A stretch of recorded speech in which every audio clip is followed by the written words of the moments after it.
is the FOB sushi that we had. We had it Monday around the obviously the time 2:03. This is all that we had. Permasalahan utamanya adalah seorang wanita yang dirawat di rumah sakit setelah makan sushi yang terkontaminasi parasit atau cacing yang berasal dari ikan mentah. Nah, hal ini menunjukkan bahwa makanan cepat saji seperti sushi bisa menjadi sumber penyakit apabila tidak ditangani dengan aman sesuai dengan standar keamanan pangan. Anisakis spp adalah parasit yang hidup di dalam ikan laut yang dapat menyebabkan anisakiasis jika tertular oleh manusia. Parasit ini dapat menembus di lambung dan juga usus dan dapat menyebabkan masalah kesehatan yang serius.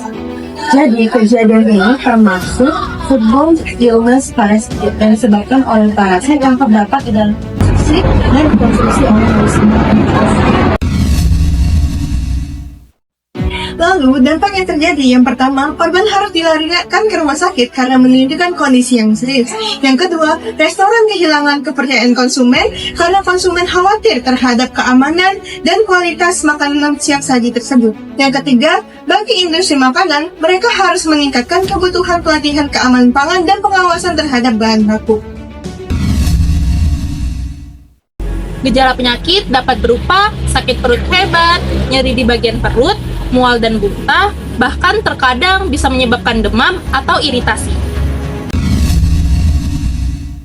Selanjutnya, penanggulangan atau solusi. Yang pertama, kita sudah terjadi keracunan atau gejala, segera berobat ke fasilitas kesehatan, pemeriksaan dan perawatan. Dokter dapat menangani infeksi parasit atau gejala yang muncul.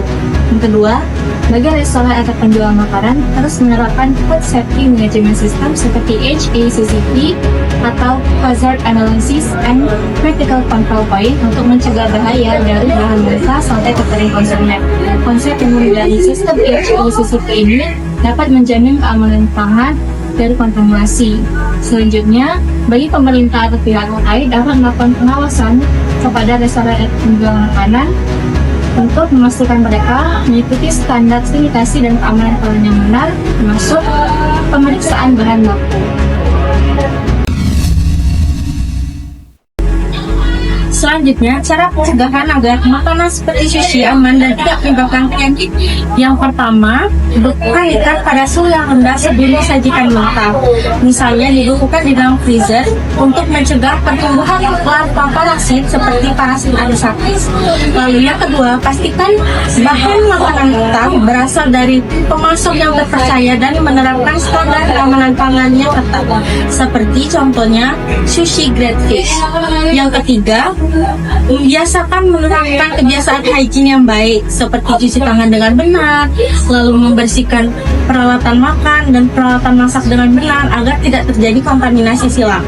Nah, selanjutnya yang terakhir adalah menyimpan makanan pada suhu yang dianjurkan agar tidak terjadi perkembangan bakteri atau patogen lainnya.